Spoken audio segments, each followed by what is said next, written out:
नमस्कार दोस्तों, smart financially के चैनल में आप सभी का स्वागत है, जहां हम खबरों के पीछे की सच्चाई खंगालते हैं। आज हम लेकर आए हैं जेंसोल इंजीनियरिंग की हैरान करने वाली कहानी। एक कंपनी जो कभी क्लीन टेक की दुनिया का सितारा थी, लेकिन अब फ्रॉड की फहरिस्त में टॉप पर है। ये कहानी इतनी ट्विस्टेड है कि बॉलीवुड वाले भी शर्मा जाएं, और इतना ड्रामा कि दादी नानी से लेकर सभी के लिए सब कुछ ना कुछ मिलेगा। तो तैयार हो जाइए, क्योंकि इस वीडियो के बाद आप अपने पैसे की चिंता में रात को 2 बार उठकर बैंक बैलेंस चेक करेंगे। तो चलिए शुरू करते हैं। तो सबसे पहले बात करते हैं, जेंसोल इंजीनियरिंग की शुरुआत हुई थी एक बड़े सपने से। अनमोल सिंह जग्गी और पुनीत सिंह जग्गी ने 2019 में इस कंपनी को शुरू किया और कहा, हम क्लीन टेक की दुनिया में तहलका मचा देंगे। इलेक्ट्रिक वाहन, सोलर एनर्जी, बस ऐसा लग रहा था जैसे ये लोग भविष्य की सैर करा रहे हों। सितंबर 2019 में इनका आईपीओ आया। 18 करोड़ रुपए का आईपीओ था, और वो भी 1.3 गुना सब्सक्राइब हुआ। मतलब लोग लाइन लगाकर पैसे देने को तैयार थे। 2019 में लिस्टिंग के बाद प्रमोटरों के पास 71% हिस्सेदारी थी। शेयर बाजार में इनका जलवा था, जैसे कोई नया हीरो फिल्म में एंट्री मार रहा हो। क्लीन टेक उस वक्त ट्रेंड में था, सरकारें पैसा डाल रही थी, लोग टेस्ला जैसी कंपनियों को देखकर सपने देख रहे थे, और जेंसोल वो कह रहा था, हम भी टेस्ला बनेंगे। निवेशकों को लगा ये सुनहरा मौका है। लेकिन दोस्तों, हर चमकती चीज सोना नहीं होती, कभी कभी वो सिर्फ पीतल का ढक्कन होती है। अब आगे की समझो, सब की शुरुआत। अब कहानी में थोड़ा सस्पेंस आता है। सस्पेंस कहाँ से आया? जेंसोल का शो चल रहा था, लेकिन बैकग्राउंड में कुछ गड़बड़ शुरू हो गई। प्रमोटरों ने अपनी हिस्सेदारी धीरे धीरे कम करनी शुरू की। आईपीओ के बाद 71% थी इनकी हिस्सेदारी, फिर जून 2023 तक यह 65% पर आ गई। उस वक्त कंपनी ने सिर्फ 3000 से कम शेयर धारक थे, लेकिन ये क्या, हिस्सेदारी कम हो रही थी और कोई सवाल नहीं पूछ रहा था। कुछ समझदार निवेशकों को शक हुआ, अरे ये लोग इतने शेयर क्यों बेच रहे हैं, क्या माजरा है। लेकिन ज्यादातर लोग तो बस सपनों के पीछे भाग रहे थे। वित्तीय रिपोर्ट्स में भी कुछ गड़बड़ दिखी, लेकिन कौन चेक करता है बही खाता जब शेयर की कीमत चढ़ रही हो। ये बही खाता जैसे कोई कहे पार्टी में खाना खत्म होने वाला है, लेकिन आप डांस फ्लोर पर मस्त हो। अब ये धोखे का पर्दाफाश कैसे हुआ? फिर आया सेबी। सेबी शेयर बाजार का सुपर कॉप है। सेबी ने जांच शुरू की, और जो खुलासा हुआ वो किसी थ्रिलर फिल्म से कम नहीं था। प्रमोटरों ने निवेशकों को लुभाने के लिए एक से एक झूठ गढ़े। चलिए इसे थोड़ा डिटेल में समझते हैं। तो पहला, फर्जी एएमयू का ड्रामा। 28 जनवरी 2025 को जेंसोल ने ऐलान किया, हमें 30,000 इलेक्ट्रिक वाहनों के प्री ऑर्डर मिले हैं। बस शेयर 2 दिन में 15% ऊपर चढ़ गया। निवेशक खुश, वाह ये तो बड़ा खिलाड़ी है। लेकिन सेबी ने जब खोदा तो पता चला कि ऑर्डर एक कागज का टुकड़ा था, एक गैर बाध्यकारी एमओयू। ना कीमत तो है, ना डिलीवरी डेट, ना कुछ। ये ऐसा था जैसे कोई बोले, मैं 30,000 समोसे खरीदूंगा, लेकिन कब, कैसे, कितने में, ये बाद में सोचेंगे। और इस पर लोग तालियां बजा रहे थे। दूसरा, इनसाइडर ट्रेडिंग का खेल। फिर आया इनसाइडर ट्रेडिंग का नंबर। जेंसोल से जुड़ी एक कंपनी वेलरेज सोलर इंडस्ट्री ने इसके शेयर्स खरीदे और मुनाफा कमाया। लेकिन पैसे कहां से आए? जेंसोल से ही। ये ऐसा था जैसे आप अपने दोस्त को पैसे दें और कहें, जा मेरी पेंटिंग खरीद और कीमत बढ़ा दे। ये गैर कानूनी है, लेकिन प्रमोटरों ने ये खेल खूब खेला। फिर सबसे मजेदार तो पुणे का मैन्युफैक्चरिंग प्लांट था, जो एक भूतिया प्लांट है। एक्सचेंज के लोग जांच करने गए, सोचा होगा वहां मशीनें चल रही होंगी, गाड़ियां बन रही होंगी, लेकिन वहां क्या मिला? 2-3 मजदूर बैठे ताश खेल रहे थे और बीड़ी पी रहे थे। और बिजली का बिल दिसंबर 2024 का सिर्फ 1.6 लाख रुपए आया। अरे भाई, इतने में तो एक मिडिल क्लास घर का एसी भी नहीं चलता। साफ था ये प्लांट सिर्फ दिखावे का था, असली काम तो कागजों पर हो रहा था। फिर फर्जी सौदे की बाजीगरी। जेंसोल ने और भी चालें चली। रिफ्लेक्स ग्रीन मोबिलिटी के साथ 315 करोड़ का सौदा किया। 2,997 ईवी ट्रांसफर करने का दावा किया, लेकिन बाद में सौदा रद्द। फिर अमेरिकी सब्सिडरी को 350 करोड़ में बेचने की बात की, लेकिन वो भी संदिग्ध था। ये बस शेयर की कीमत चढ़ाने का खेल था, जैसे जादूगर टोपी से खरगोश निकाले, लेकिन यहाँ खरगोश की जगह धोखा निकला। अब आगे बढ़ते हैं तो नुकसान के हिसाब की बात करते हैं। इन सब खुलासों के बाद जेंसोल का शेयर धड़ाम से गिर गया। 52 सप्ताह का हाई 1165 रुपए था, और अब सिर्फ 116.54 रुपए है। 90% की गिरावट शेयरों में। प्रमोटरों की हिस्सेदारी 96 से घटकर 35% पर आ गई। कर्जदाता इरेडा ने उनके गिरवी शेयर जब्त करने शुरू कर दिए, और निवेशक शुरू में 3000 थे, अब 1.1 लाख हो गए। लेकिन सबके हाथ में सिर्फ और सिर्फ नुकसान है। तो अगर औसतन हर निवेशक ने 10,000 रुपए डाले हैं, तो 1 लाख लोगों का कुल नुकसान 110 करोड़ रुपए हुआ। ये कोई छोटी रकम नहीं है। इतने में तो एक छोटा शहर बसाया जा सकता है। लेकिन जेंसोल के प्रमोटर वे तो अपनी जेबें भरकर निकल गए। अब यहाँ से तो इस ड्रामे से हमें क्या सीख मिली? पहला सबक, निवेश से पहले आंखें खुली रखें, कंपनी का बैकग्राउंड चेक करें, क्या ये सचमुच गाड़ियां बना रही है या सिर्फ सपने बेच रही है। दूसरा, वित्तीय रिपोर्ट्स देखें, कंपनी कितना कमा रही है, कितना खर्च कर रही है। तीसरा, प्रमोटरों पर नजर रखें, अगर वो अपनी हिस्सेदारी बेच रहे हैं तो जरूर कुछ गड़बड़ है दया। और सबसे बड़ी बात, हाइप के पीछे मत भागो। शेयर बाजार कोई जादू की छड़ी नहीं है, ये एक मैराथन है जिसमें धैर्य चाहिए। जैसा कि एक निवेशक ने कहा, मैंने जेंसोल में पैसा लगाया और अब मेरे पास सिर्फ सबक बचा है। अब नेक्स्ट, तो रिटेल निवेशकों के लिए क्या सलाह है? शेयर बाजार में निवेश करना ऐसा है जिसे मौसम का हाल देखे बिना घर से निकलना। कभी भी बारिश हो सकती है, यहाँ कोई भी न्यूज आ सकती है, कंपनी का घोटाला, सरकार का नया नियम या कोई बड़ी खबर, और शेयर की कीमत पल भर में धड़ाम गिर सकती है। मान लीजिए आपने किसी कंपनी के शेयर में पैसा लगाया और अगले दिन पता चला कि कंपनी की फर्जी रिपोर्ट्स दी थी, आपका पैसा डूब गया। इसलिए रिटेल निवेशकों को बहुत सावधानी बरतनी चाहिए, क्योंकि उनके पास बड़े निवेशकों की तरह ना तो संसाधन होते हैं और ना ही इतना समय कि हर खबर पर नजर रख सके। तो आपको करना क्या है? अब सवाल ये है कि अगर शेयर में इतना जोखिम है तो रिटेल निवेशक क्या करें? जवाब है, इंडेक्स फंड और ईटीएफ की ओर जाएं। इंडेक्स फंड ये एक म्यूचुअल फंड होता है जो किसी इंडेक्स जैसे निफ्टी 50 या सेंसेक्स को कॉपी करता है। मतलब आपका पैसा भारत की टॉप 50 कंपनियों में फैल जाता है। अगर एक कंपनी का शेयर गिरता है तो बाकी 49 उसे संभाल लेती है। इससे जोखिम बहुत ही कम हो जाता है।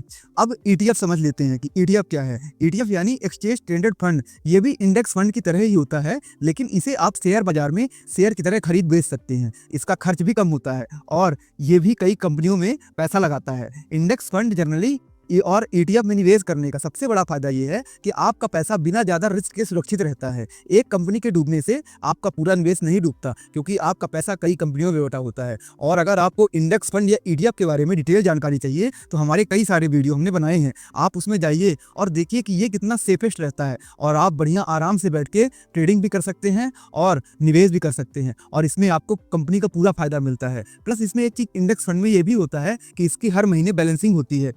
मैनेजर एनएससी का या फिर बीएससी का उसको रिव्यू करते हैं। अगर कोई कंपनी खराब परफॉर्मेंस कर रही है तो उसको बाहर कर दिया जाता है। कोई कंपनी अच्छा परफॉर्मेंस कर रही है, उसका मार्केट कैप है, तो उसको अंदर ले लिया जाता है। मार्केट में 50 से ज़्यादा इंडेक्स फंड हैं और ईटीएफ्स हैं और 200 से ज़्यादा इंडेक्स फंड हैं। तो आप जाइए, हमारे वीडियो देखिए, उसमें रिसर्च कीजिए। और फिर हर सेक्टर के ईटीएफ होते हैं, हर इंडेक्स के ब्रॉडर इंडेक्स के होते हैं।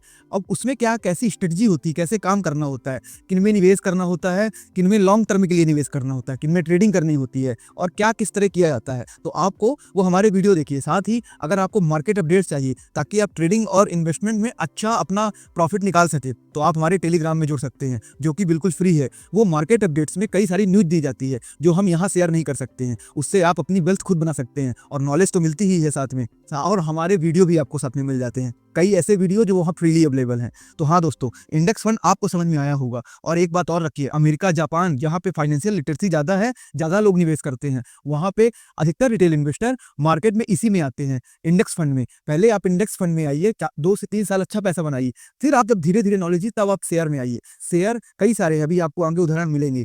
तो इंडेक्स फंड और ईटीएफ आपको समझ में आए होंगे। तो अब आगे बात करते हैं कि शेयर बाजार अगर खरीदना है आपको शेयर, तो बहुत ही एनालिसिस करें, वरना इंडेक्स में लगाएं आप पैसा। अगर आप शेयर में निवेश फिर भी करना चाहते हैं तो बिना सोचे समझे पैसा ना लगाएं। कंपनी का पूरा एनालिसिस करें, उनकी बैलेंस शीट देखें, प्रमोटर का इतिहास चेक करें और ये भी पता करें कि कंपनी सच में कुछ बनाती है, ये सिर्फ हवा में बातें करती है। लेकिन ये सब करने में समय और मेहनत लगती है, जो हर रिटेल निवेशक के पास नहीं होती है। इसलिए अगर आप रिस्क से बचना चाहते हैं तो इंडेक्स फंड में पैसा लगाएं। यहाँ आपका पैसा सेफ रहेगा, क्योंकि ये एक साथ कई कंपनियों में निवेश करता है और एक कंपनी डूबी तो दूसरी संभाल लेगी। दूसरा, इंडेक्स सरकार के द्वारा बनाया गया होता है, तो सरकार का सिस्टम कभी नहीं डूबता। उदाहरण के लिए 1992 में निफ्टी 150 का इंडेक्स फंड आया था, जो कि आज तक 4000% से ज्यादा रिटर्न दे चुका है। और उस समय जो कई कंपनियां थी वो इंडेक्स में आज नहीं है, तो इससे आप इसकी सेफ्टी का अंदाजा लगा सकते हैं। लेकिन अगर आप फिर भी ज्यादा रिटर्न कमाना चाहते हैं, शेयर्स में जाना चाहते हैं, तो मेरी एडवाइस है आप ब्लू चिप कंपनियों में ही जाइएगा, निफ्टी 50 और निफ्टी नेक्स्ट 50। यहाँ पर भी आपको इंडेक्स का ही सहारा लेना पड़ेगा। कौन सी बेस्ट कंपनी है किस सेक्टर की, आपको इंडेक्स से चूज करना पड़ेगा। और इंडेक्स में हर महीने बैलेंसिंग होती है, जिस कंपनी में वेटेज बढ़ाई जाती है, जिस कंपनी को एंट्री दी जाती है, आप उसे भी देख सकते हैं। इसके अलावा अगर आपको सही में शेयर्स में जाना है तो हमने शेयर में भी वीडियो बनाए हैं, कैसे आप लॉन्ग टर्म के लिए शेयर चुन सकते हैं। किसमें आप ट्रेडिंग कर सकते हैं, किन शेयर्स को चुनना चाहिए, आप उन्हें जाके विजिट कीजिए, नहीं तो कमेंट करिए, हम फिर बनाएंगे। अब आगे बढ़ते हैं। धोखाधड़ी के उदाहरण, जेंसोल और अन्य कुछ कंपनियां जो निवेशकों को बेवकूफ बनाती हैं और उनका पैसा डुबो देती हैं। यहाँ कुछ उदाहरण है, जैसे जेंसोल इंजीनियरिंग। इस कंपनी ने दावा किया है उनके पास 30,000 इलेक्ट्रिक वाहनों के ऑर्डर हैं और एक बड़ा प्लांट है। निवेशक ललचाए और पैसा लगाया, लेकिन सेबी की जांच में पता चला कि ये सब झूठ था, ना ऑर्डर थे ना प्लांट था। शेयर 90% गिर गया उसके बाद और निवेशकों का पैसा खत्म हो गया। अब आप सोचिए दोस्तों, अगर आपने 1 लाख रुपए निवेश किए होते और आपके हाथ में 10,000 बचते तो आपकी इस समय स्थिति क्या होती? यह आप जब आपका पैसा लगेगा तो समझ में आएगा। अब सत्यम कंप्यूटर्स की बात करते हैं। 2009 में इस कंपनी के मालिक रामलिंगा लाजू ने फर्जी वित्तीय रिपोर्ट्स बनाई और जब सच सामने आया तो शेयर 80% तक गिर गया और निवेशकों को भारी नुकसान हुआ। फिर किंग फिशर एयरलाइंस को सुनिए। विजय माल्या की इस कंपनी ने बड़े बड़े सपने दिखाए लेकिन कर्ज में डूब गई। शेयर 300 रुपए से 1 रुपए पर आ गया और निवेशक लुट गए। और एक डीएचएफएल कंपनी, 55,000 करोड़ का फ्रॉड हुआ, शेयर 96% गिर गया। अभी हाल ही में इंडसलैंड बैंक का भी यही हाल हुआ, शेयर 30 से 40% गिर गए। तो आपको इससे समझ में आता है, लेकिन अब सोचिए, जो शेयर एक बार 80% गिर गया तो वो शायद कभी ऊपर नहीं आएगा। अब जैसे इंडेक्स फंड में सेक्टर इंडेक्स में सबसे ज्यादा गिरावट होती है, कितनी? 30 से 40%। तो ऐसा नहीं होता, वो गिरावट होती है मार्केट करेक्शन है, वो फिर ऊपर अपना हाई तोड़ के हमेशा आता है। आप हिस्ट्री चेक कर सकते हैं।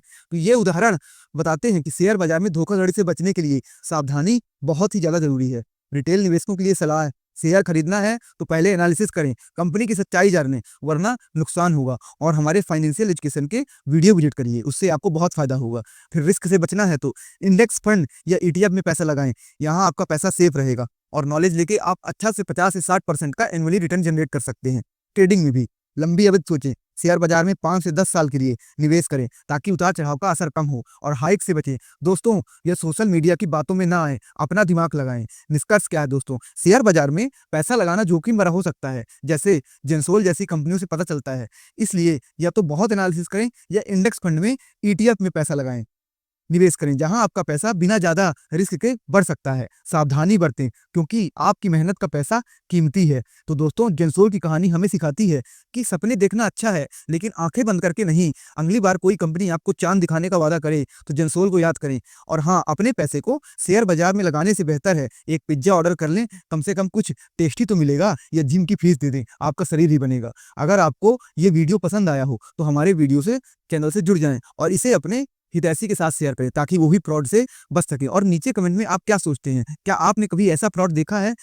तो बताइए। अगली बार मिलते हैं एक नई कहानी के साथ। और हाँ दोस्तों, अगर आपको सेक्टर वाइज कंपनियों की लिस्ट चाहिए, देखिए हम वही कंपनी देंगे जो बेस्ट होती है। तो पहले आपको नॉलेज होना चाहिए कि एक डिफेंस सेक्टर की, रियलिटी सेक्टर की ये कंपनियां, तो टेलीग्राम में हम लिस्ट देते रहते हैं और इंडेक्स की भी जानकारी शेयर करते रहते हैं। तो आप वहां जुड़ेंगे, इससे आप ही का नॉलेज बढ़ेगा और आपकी वेल्थ आप खुद बनवा लोगे। आप हमारे साथ जुड़िए, ऑटोमेटिकली आपको कुछ समय में जब आपका पैसा बढ़ता हुआ दिखाई देगा तो आप खुद ही धन्यवाद करेंगे। याद रखिएगा दोस्तों, जीवन में सही सलाह या तो आपका हितैषी देगा या तो स्मार्ट फाइनेंशियली चैनल। तो आप हमसे जुड़ जाइए। धन्यवाद दोस्तों।